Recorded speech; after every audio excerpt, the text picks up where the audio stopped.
Two little girls vanished near a reclusive widow's home. 10 years later, a riverside clue unearths a chilling collection and a truth more horrifying than anyone dared imagine. What secrets did the silent woods keep? The August sun, usually a benevolent force in the sleepy hollows of Oakhaven, beat down with an uncharacteristic ferocity that 10th anniversary, 10 years. A decade since the laughter of Naomi and Nina Jones had last echoed through their small, clapboard house. Linda Jones stood by the kitchen window, her gaze fixed on the wilting sunflowers in her garden, their bowed heads a mirror to the perpetual ache in her soul. The local newspaper, folded neatly on the worn pine table, carried a small, almost apologetic column. 10 years on, the unsolved disappearance of the Jones twins. It was a token gesture, a yearly nod to a tragedy the town had largely packed away with old photo albums and whispered regrets. Marcus found her there, his reflection joining hers in the glass. The lines on his face were deeper now, etched by a grief that time had failed to soften. He placed a calloused hand on her shoulder, a silent acknowledgement of the day, of the chasm that had opened in their lives and swallowed their daughters whole. "They haven't forgotten, Lynn," he said, his voice raspy. "Not completely." Linda's laugh was brittle, a sound like dry leaves skittering across pavement. "Haven't they, Marcus? Or have they just learned to live with the not knowing like a dull toothache you eventually ignore?" She turned, her eyes, once the vibrant brown of rich earth, now clouded with a decade of unshed tears and unanswered questions. "We can't ignore it. I can't." The day of the picnic replayed in her mind, a relentless, full-color torment. It had started with such joy. The twins, resplendent in matching yellow sundresses Linda had sewn herself, their dark braids adorned with yellow ribbons, had been giddy with excitement. 6 years old, on the cusp of starting first grade, they were a whirlwind of energy, their personalities as distinct as their identical features. Naomi, the quiet observer, her eyes always wide with curiosity. Nina, the boisterous leader, quick with a joke and an infectious giggle. They had chosen a spot by Miller's Creek, a usually gentle stream that meandered through the edge of Oakhaven woods.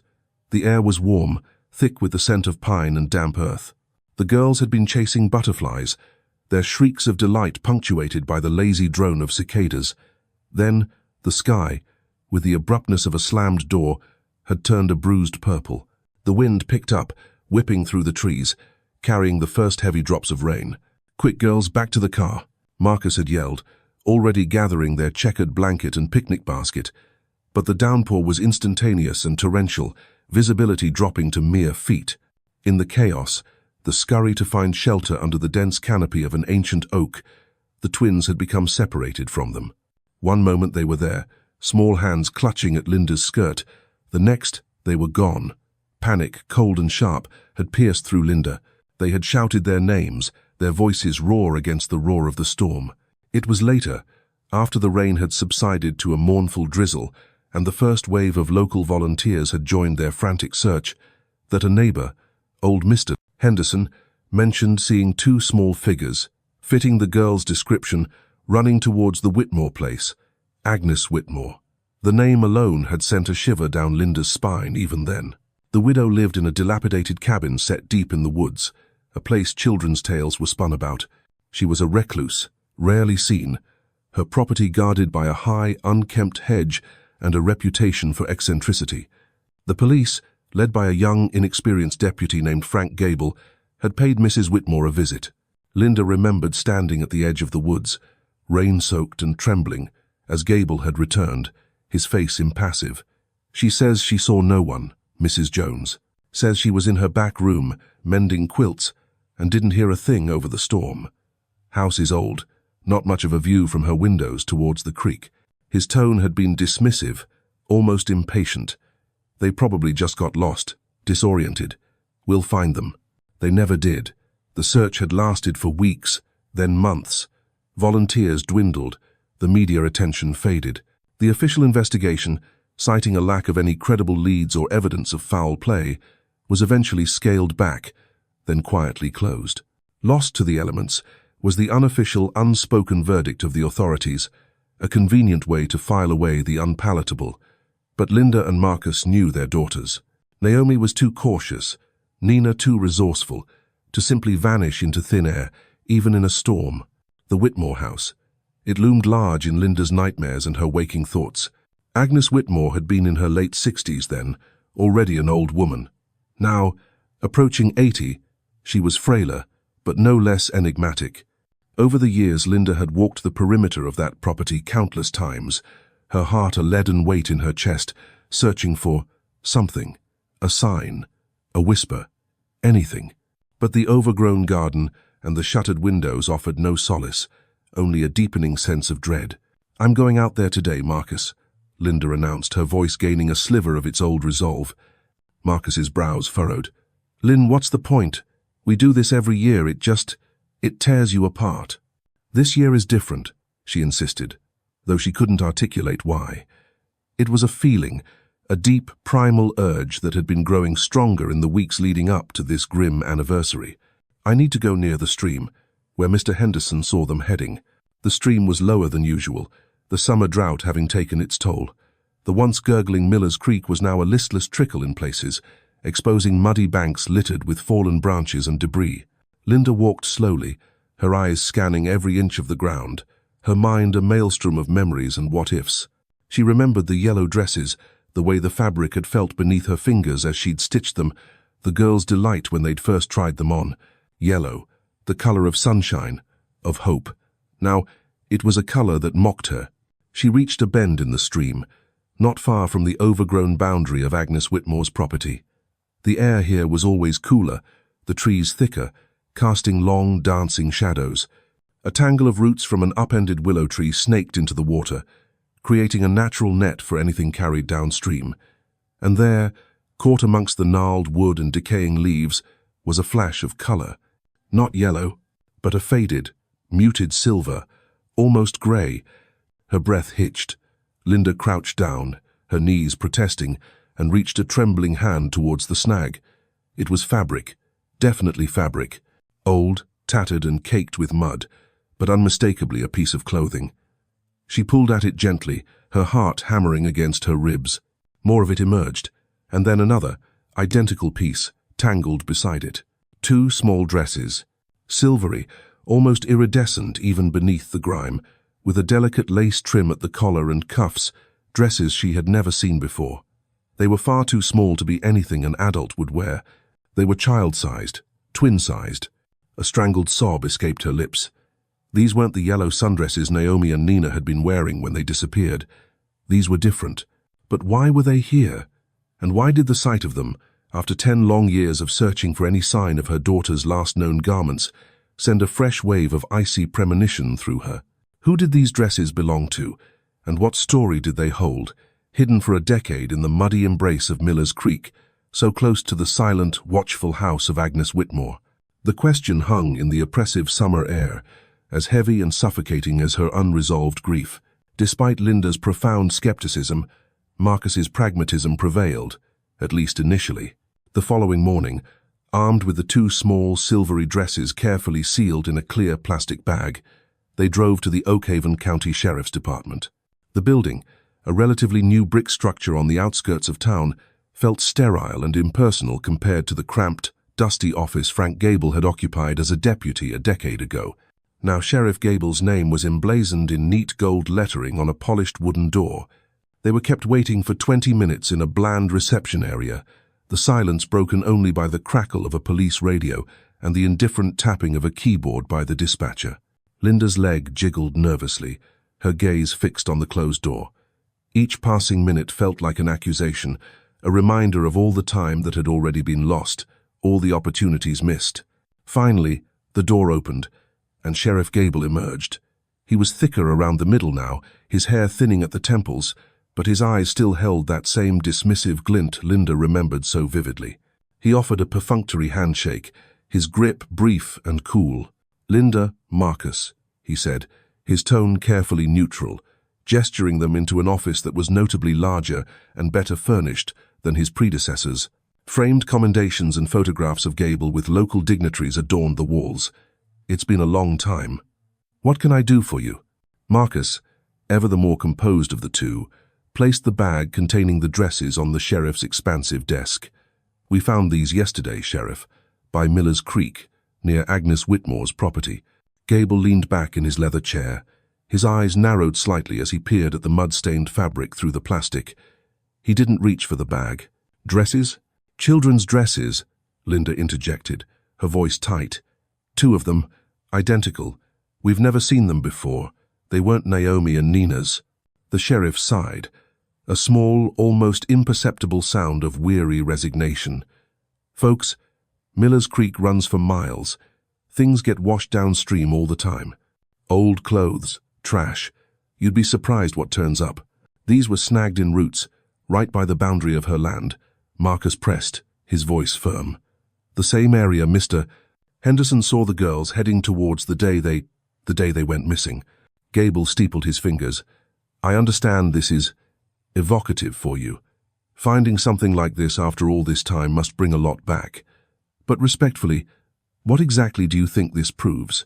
Linda felt a familiar surge of anger, hot and swift. It proves that there's something out there we don't know. It proves that maybe, just maybe, you didn't look hard enough 10 years ago. Her voice was rising, and Marcus placed a restraining hand on her arm. Gable's expression remained impassive, but a muscle twitched in his jaw. Mrs. Jones, we conducted a thorough investigation. We interviewed Mrs. Whitmore. She was an elderly woman, living alone. There was no evidence, none whatsoever, to suggest she had anything to do with your daughter's disappearance. The consensus at the time, based on the storm and the terrain, was that the girls likely wandered off, got disoriented, and succumbed to the elements. A tragedy, yes, but not a crime. A consensus reached by you. Linda shot back, shrugging off Marcus's touch. You barely spoke to her. You didn't search her house, did you? Or her land. You just took the word of a woman the entire town knew was peculiar. Peculiar isn't a crime, Linda, Gable said, his tone hardening. And we operate on evidence, not local gossip or intuition. These dresses, what do you want me to do with them? We can send them to the lab, sure. They'll tell us what they're made of, maybe how old the fabric is. But unless there's DNA on them, or some other forensic link to your daughters, or to Mrs. Whitmore for that matter, they're just old clothes found by a creek. He spread his hands. My resources are limited. I can't reopen a 10-year-old case, a case that was officially closed due to lack of leads, based on this alone. So, that's it? Marcus asked, his voice laced with disbelief. You're not even going to talk to her again? Ask her about these dresses? Gable leaned forward. Marcus, Agnes Whitmore is nearly 80 years old now. From what I hear, her health isn't good. She's even more of a recluse than she was back then. What do you expect me to do? Harass an ailing old woman because some old clothes turned up near her property line? Without more, my hands are tied. He paused, then added, almost as an afterthought, Look, I'm sorry for what happened to your girls. I truly am. Every officer involved wished for a different outcome, but we have to be realistic. Realistic? Linda's laugh was incredulous, bordering on hysterical. Our 2 6-year-old daughters vanished into thin air, a stone's throw from that woman's house, after she denied seeing them. And you call this realistic? This is indifference, Sheriff. It was indifference 10 years ago, and it's indifference now. The injustice of it was a physical weight, pressing down on her chest, making it hard to breathe. The system, the very institution that was supposed to protect and serve, had failed them then, and it was failing them again. The polished office, the commendations on the wall, they all seemed like a mockery of their pain. I'll file a report, Gable offered, his voice devoid of any real commitment. We'll document the discovery of the dresses. If any new information surfaces that provides a concrete link, we'll look into it. That's the best I can do. He picked up a pen, a clear signal that the meeting was over. Linda stood abruptly, her chair scraping against the polished floor. Don't bother, Sheriff. We'll look into it ourselves. Linda, I would strongly advise against taking matters into your own hands, Gable warned, his eyes narrowing again. Mrs. Whitmore is on private property. You'd be trespassing. We've been very patient, Sheriff, Marcus said, his voice low and dangerous as he rose to stand beside his wife. He picked up the bag with the dresses. 10 years patient. It seems if we want answers, we're the only ones willing to find them. They walked out of the sheriff's office, the heavy door clicking shut behind them, sealing them out from any hope of official assistance.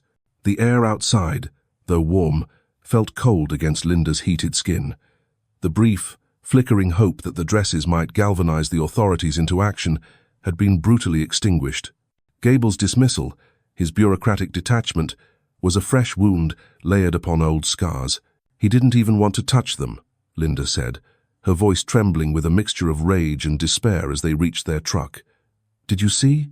He wouldn't even pick up the bag." Marcus gripped the steering wheel, his knuckles white. "He's a fool. He was a fool then, and he's a bigger one now." His jaw was set, his gaze fixed on the road ahead, but Linda could see the muscle working in his cheek.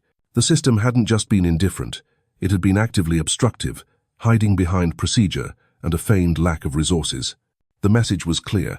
Their daughter's disappearance was old news, a cold case best left undisturbed. "So, what now?" Marcus asked, though he already knew the answer. The sheriff's cold shoulder had only solidified their resolve. Linda turned to him, her eyes burning with a fierce light. "Now," she said, her voice clear and steady despite the turmoil inside her, "we go and see Agnes Whitmore, and this time we get some answers." The official channels had proven to be a dead end, a cul-de-sac of apathy. The path forward, however uncertain or potentially perilous, lay through the overgrown hedges and shuttered windows of the old woman's isolated cabin. The air in the pickup truck was thick with unspoken anxieties. As Marcus drove them away from the sheriff's office, the bag containing the silver dresses resting on the dashboard like a silent, potent accusation. Linda stared out at the familiar Oakhaven streets, but saw nothing of the present. Instead, her mind replayed Sheriff Gable's dismissive words, his cool indifference, a stark contrast to the burning urgency that consumed her.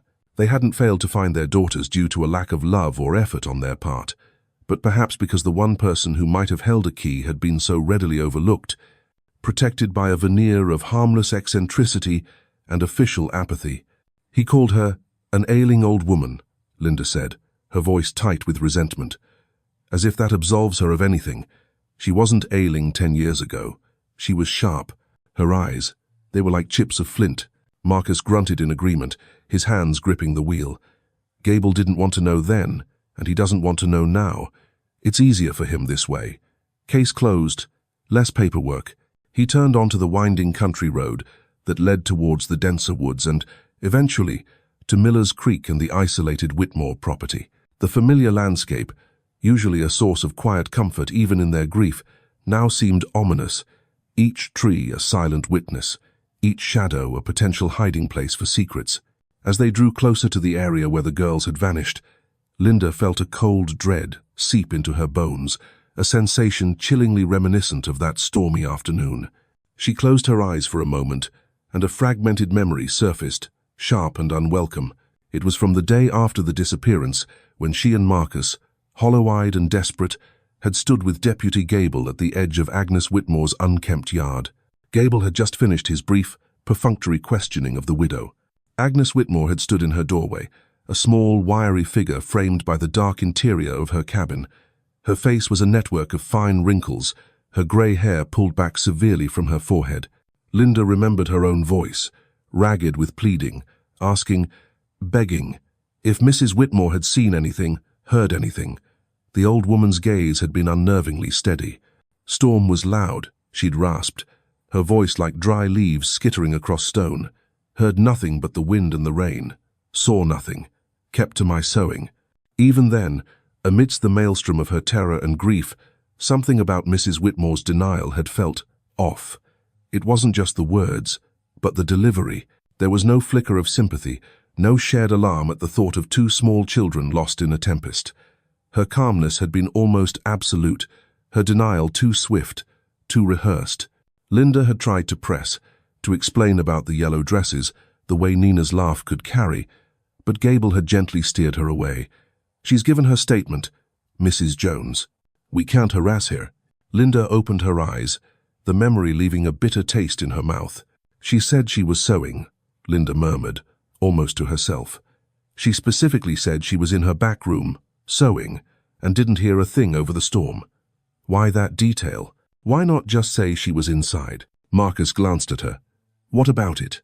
It was so specific, Linda continued, frowning, like she'd prepared what to say, and her eyes, Marcus, She looked right through me. Not at me, but through me. Marcus navigated a particularly rough patch of road, the truck jostling them. I remember thinking her yard was strange, he offered, his own memories stirring. During the searches, we were told to respect property lines unless we had credible information to enter.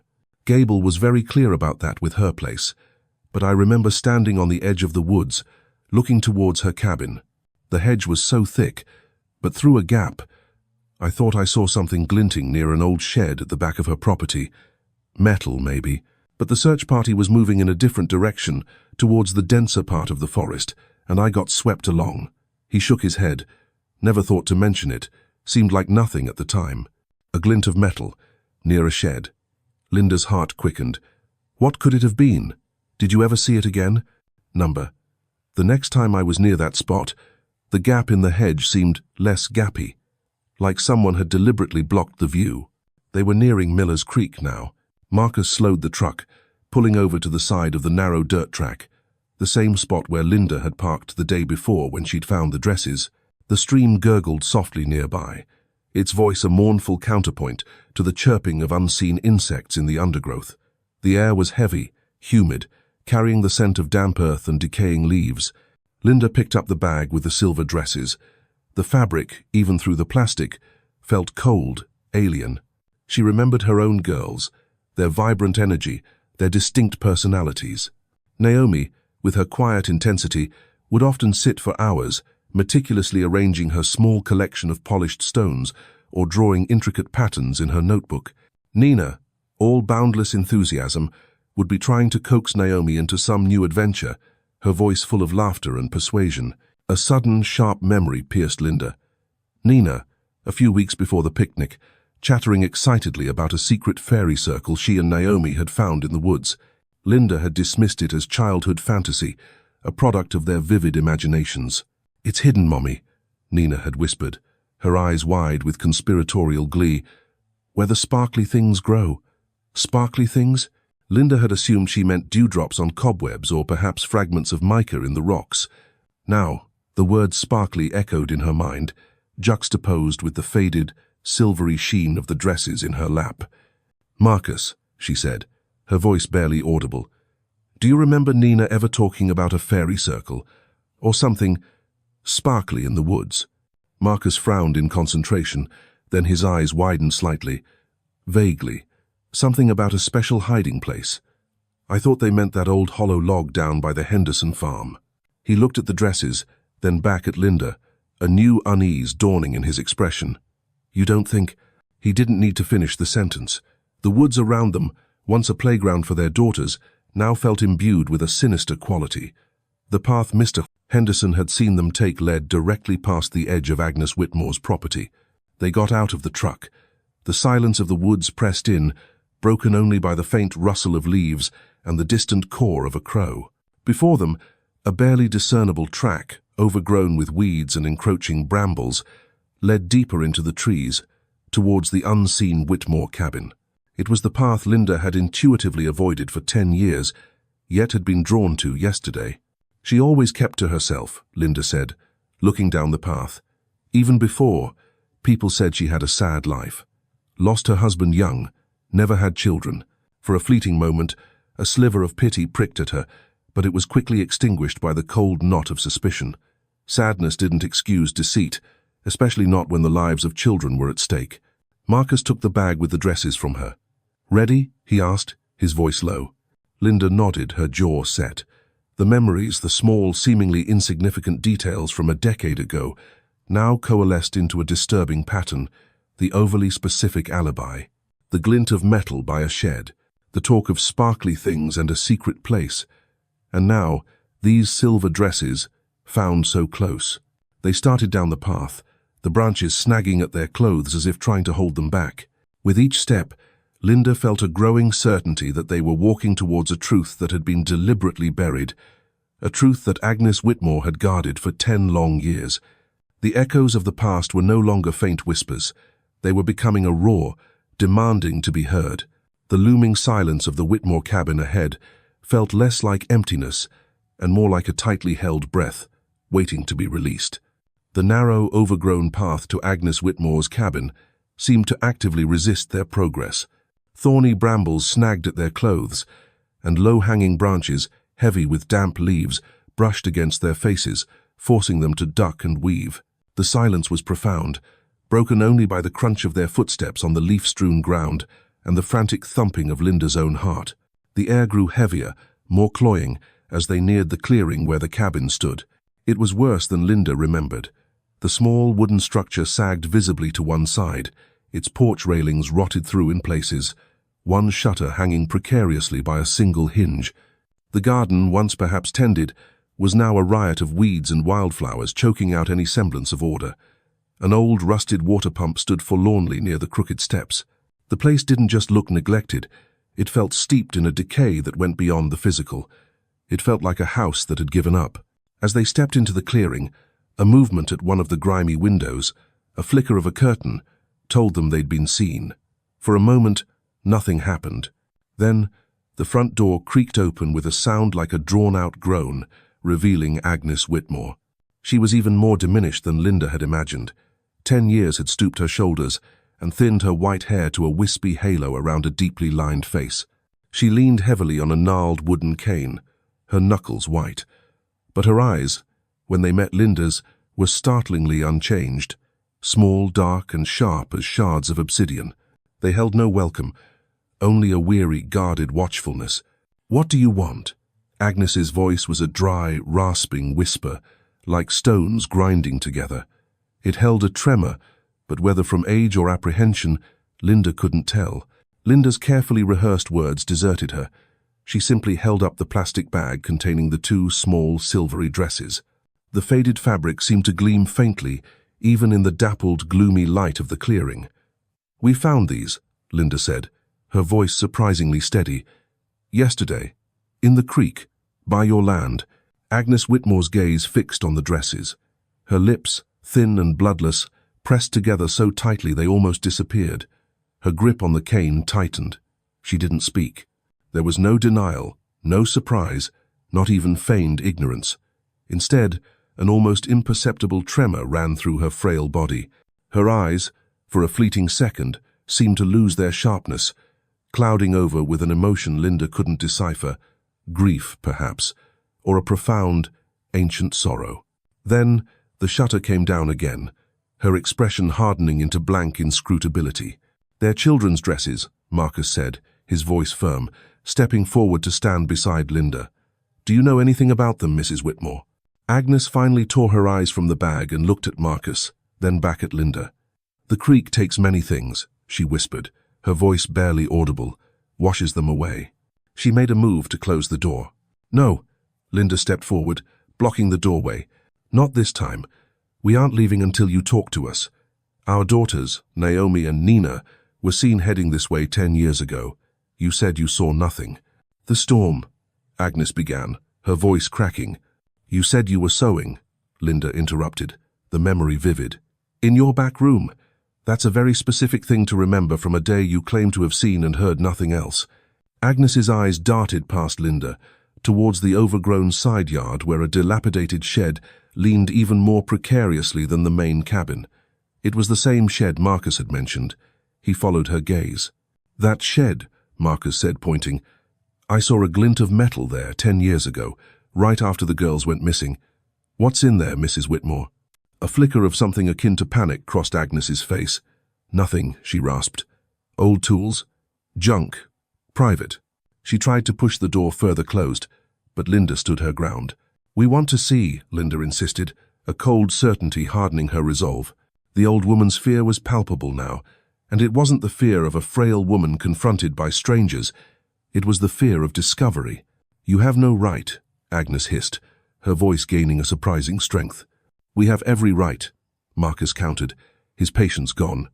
"Our children disappeared near your house. These dresses were found near your house. We're done waiting for answers."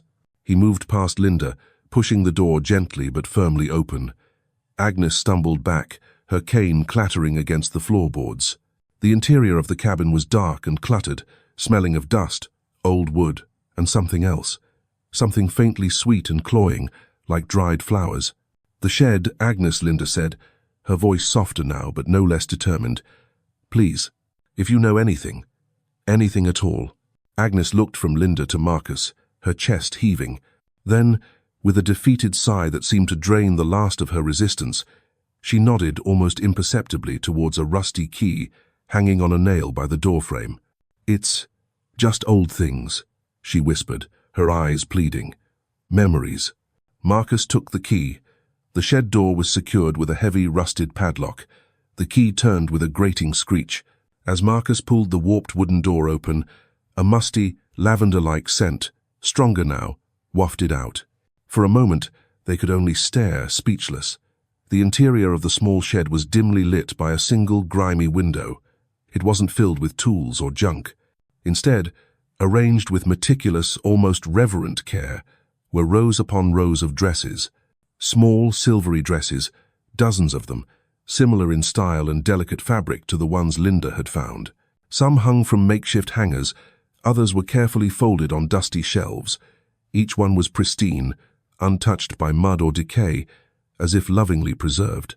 And with each dress, there was a small, handmade doll, crafted from scraps of fabric, its button eyes staring blankly.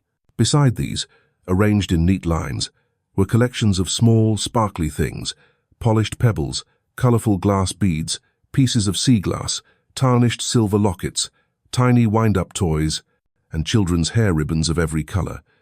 It was a bizarre, heartbreakingly meticulous shrine. Linda felt a wave of dizziness. Her hand flew to her mouth. This wasn't just about Naomi and Nina. This was something else, something far larger and more disturbing. "What is this, Agnes?"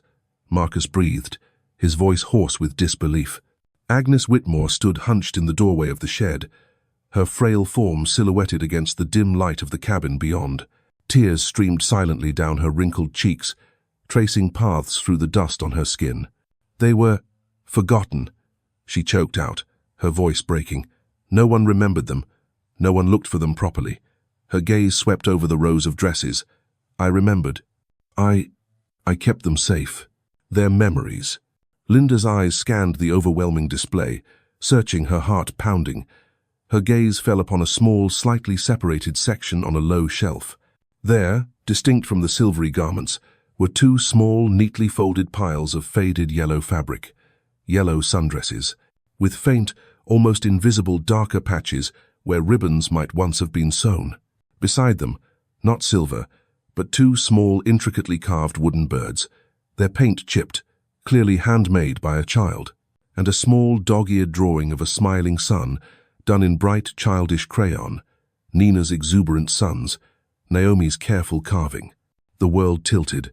These were their things, their yellow dresses, their small, treasured creations, not lost to the elements, not washed away by the creek. They were here, in Agnes Whitmore's secret, heartbreaking museum of lost children. "Naomi? Nina?" Linda whispered, turning to Agnes, her voice trembling. "What happened to them? Why are their things here?" Agnes Whitmore looked at Linda, her eyes filled with a profound, unreadable agony. She opened her mouth, then closed it again, a sob escaping her. She pointed a trembling finger towards the back of the shed, to a section obscured by a hanging tarpaulin. They saw," Agnes finally managed, her voice a shattered whisper. "They saw the quiet place, the place for the lonely ones." She gestured again, under the silver leaves, by the singing stones. Her words made no literal sense, yet they resonated with a chilling, poetic horror. The silver dresses Linda had found in the creek, had they come from this collection? Had Agnes, in her increasing frailty and paranoia, tried to dispose of some of her hoard, and these too had been lost, only to reappear and betray her secret? The sheer number of dresses, the dolls, the trinkets, it spoke of a sorrow so deep, an obsession so profound, it was terrifying. Agnes Whitmore hadn't just been a reclusive widow, she had been a keeper of lost souls, a curator of vanished childhoods. And somehow, Naomi and Nina had become part of her collection. The twist wasn't that Agnes was a monster who had harmed them, it was that she was a woman consumed by a grief that had warped her reality, a grief that had, in some terrible, unknown way, enveloped Linda's daughters. The truth was not a simple act of malice, but a complex tapestry of sorrow, delusion, and a secret kept for a devastating decade. What quiet place had her daughters seen, and what were the singing stones? The horrifying discovery in the shed had blown the case wide open, but into a realm far stranger and more tragic than they could ever have imagined. Marcus, his face pale and set, reached for the edge of the tarpaulin Agnes had indicated. The heavy canvas, stiff with age and damp, resisted for a moment, then with a reluctant sigh of parting threads, he pulled it aside. Linda pressed a hand to her chest, bracing herself. Behind the tarp, there was no gruesome spectacle, no direct answer to their most feared question. Instead, neatly arranged on rough-hewn shelves, were more personal, heartbreakingly specific collections.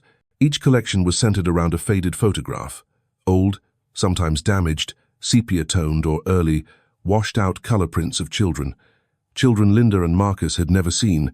Beside each photograph was a small, crudely carved wooden marker, like a miniature headstone, with a single initial or, in a few cases, a first name painstakingly etched into the wood, and with each, a single, small silver dress, identical to the ones in the main part of the shed, and a unique, small toy or trinket. There were perhaps a dozen such memorials, a forgotten gallery of lost childhoods. "Who are they, Agnes?" Linda whispered, her voice barely carrying in the stillness of the shed. The sheer scale of Agnes's obsession was overwhelming. Agnes, still trembling in the doorway, wrung her hands. "The lonely ones," she repeated, her voice a reedy sigh. "The ones no one looked for hard enough. Or the ones they let go. I found them. Over the years. Some just wandered. Some were already quiet when I found them near the woods, or by the old quarry road." Her gaze was distant, lost in a past only she could see. "I gave them a place. I remembered them, with the silver leaves." "Silver leaves?" Marcus questioned, his voice rough. Agnes gestured vaguely towards the deep woods beyond her cabin, the quaking aspens, down by the creek, further up, where the stones sing when the wind is right. She looked at the carefully preserved yellow sundresses belonging to Naomi and Nina, and then at the two small, new-looking silver dresses that lay neatly folded on a separate, empty shelf beneath them, as if waiting. They saw the place, Naomi and Nina. They followed the little path I made. Linda's blood ran cold. "The day of the storm?" Agnes nodded, her eyes filling with tears again. "They came to my door, wet and scared. So small." A flicker of something that might have been tenderness, or perhaps just a reflection of her own distorted maternal instinct, crossed her face. "I gave them warm milk. They were sweet girls. Nina, she talked so much. Naomi, she watched everything." "What happened, Agnes?" Marcus demanded, his voice dangerously low. "What did they see?" "My special place," Agnes whispered, where I keep the lonely ones company, where they can hear the stones sing."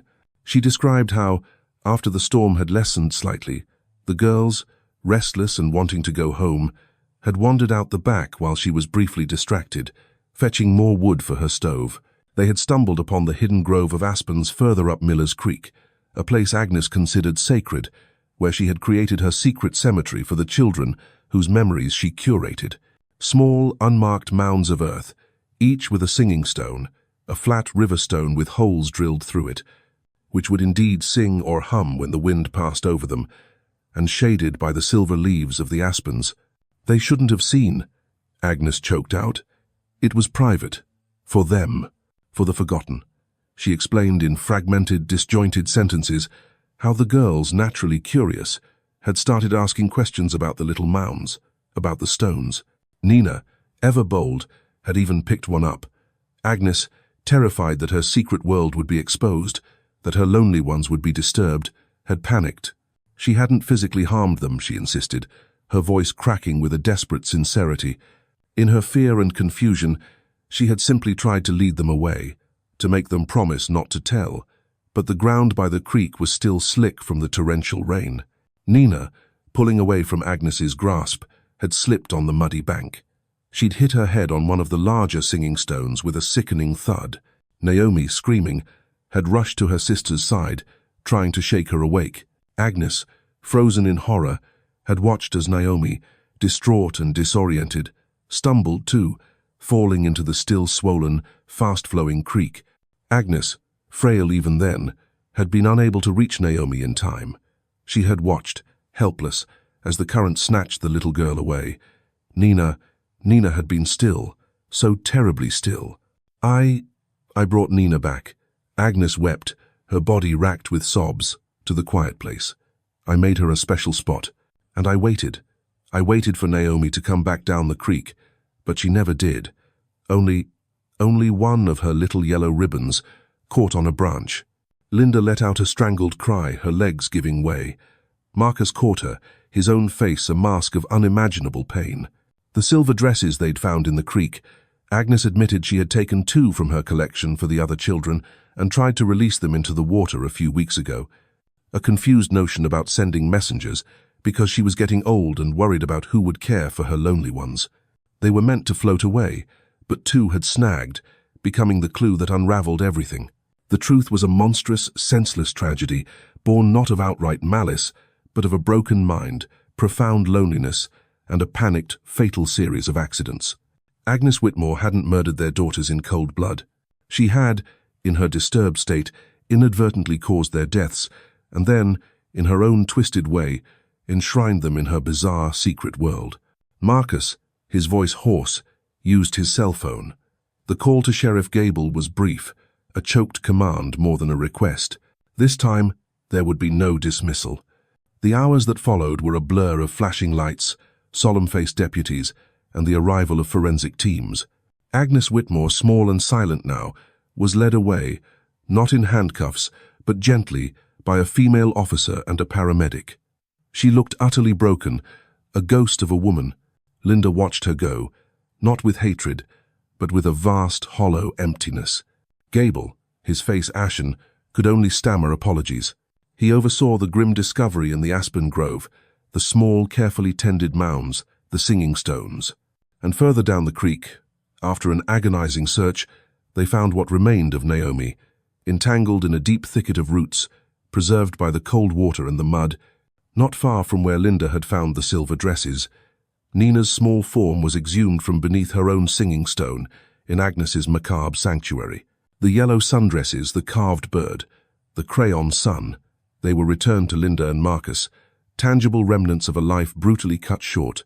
The other collections in the shed initiated a slew of cold case reviews across several counties, as authorities tried to identify Agnes's lonely ones. Some were eventually matched to old missing person reports, children who had vanished without a trace decades ago, their fates unknown until now. Agnes, it seemed, had indeed been a keeper of forgotten souls, albeit in the most tragic and disturbing way. There was no trial in the traditional sense. Agnes Whitmore was deemed mentally unfit, her mind lost in a labyrinth of grief and delusion.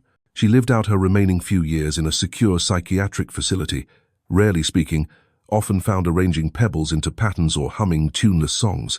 For Linda and Marcus, there was no victory, no true justice that could restore what they had lost.